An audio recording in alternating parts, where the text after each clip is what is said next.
Assalamualaikum dan salam sejahtera kepada semua penonton My Story Channel. Kami membawakan cerita-cerita yang menarik untuk dikongsikan kepada anda semua setiap masa. Komen, like, share dan subscribe My Story Channel. Terima kasih.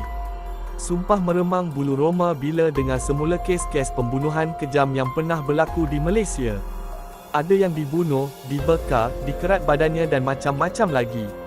Dalam banyak-banyak kes pembunuhan di Malaysia, antara 4 kes pembunuhan ini paling kejam sekali. Nak lebih ngeri, anda boleh dengar kes pembunuhan kejam di nombor 3. Nombor 1, Mona Fendi.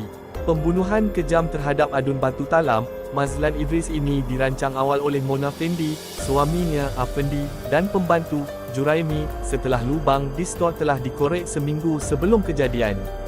Motif pembunuhan disebabkan oleh ketamakan harta dan wang ringgit. Sebelum Mazlan dibunuh, ahli politik itu dipujuk untuk mengeluarkan wang hampir RM300,000 dari beberapa bank di ibu negara. Mona yang memberitahu wang tersebut boleh digandakan dan mangsa perlu mandi bunga untuk kekebalan serta kukuhkan kedudukan dalam bidang politik.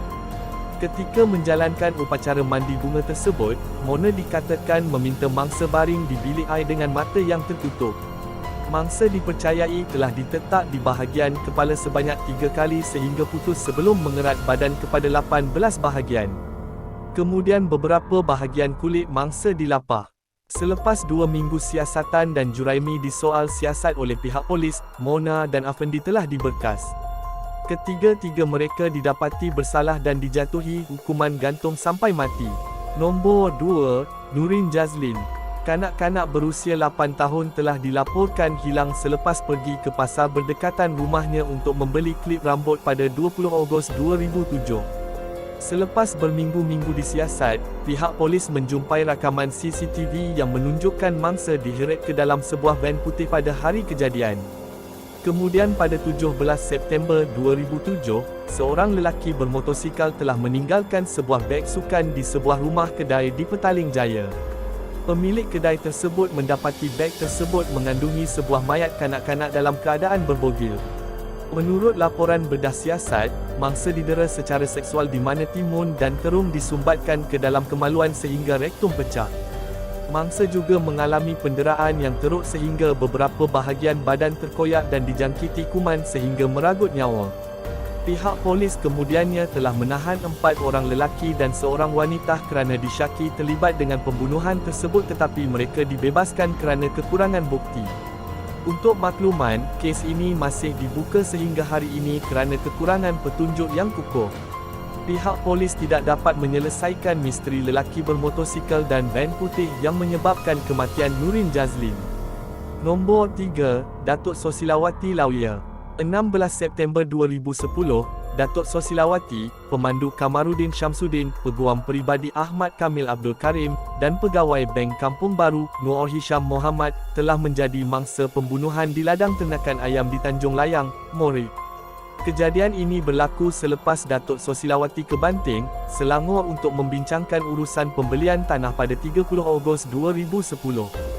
Kehilangan keempat-empat mangsa menjadi misteri sehinggalah seorang peguam N.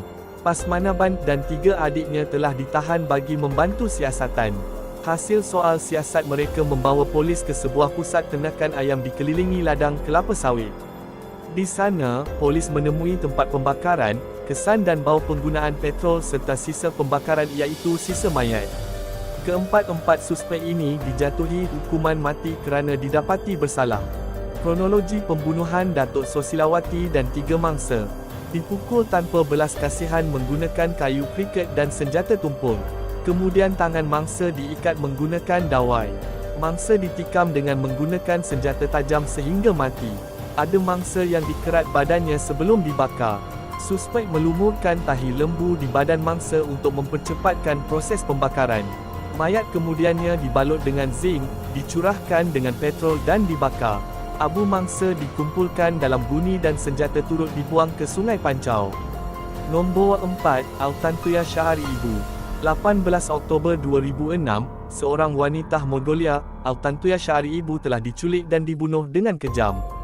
Mangsa dikatakan ditembak di bahagian kepala menggunakan senjata automatik sebelum diletup dengan bahan letupan grade tentera C4 yang diikat pada badan. Kes pembunuhan berprofil tinggi ini melibatkan seorang penganalisis politik, Abdul Razak Baginda yang rapat dengan timbalan Perdana Menteri ketika itu. Sehari sebelum mangsa dibunuh, Altantuya telah pergi ke balai polis untuk membuat laporan kerana bimbang dengan keselamatan dan nyawanya.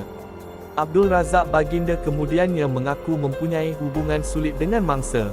Dia juga mendakwa mangsa sering mengganggu dan mengugut. Sepanjang perbicaraan kes ini, dua anggota unit elit tindakan khas polis diraja Malaysia, Ketua Inspektor Azilah Hadri dan Korporal Sirul Azhar Umar didapati bersalah kerana bukti fizikal dijumpai di dalam kereta dan rumah Sirul. Serta akuan kedua-duanya hadir di Hotel Mangsa dan di luar rumah Abdul Razak Baginda pada malam kejadian. Azilah dan Sirul dibebaskan oleh Mahkamah Rayuan dan pihak pendakwa berjaya membatalkan pembebasan dan memutuskan mereka bersalah kerana membunuh dan dijatuhi hukuman mati. Sehingga hari ini motif pembunuhan masih tidak diketahui walaupun ketiga-tiga mahkamah telah membicarakan kes tersebut. Memang menakutkan apabila baca kisah-kisah pembunuhan kejam ini. Sebagai seorang yang waras, memang tak terfikir langsung strategi dan niat untuk membunuh seseorang seperti itu.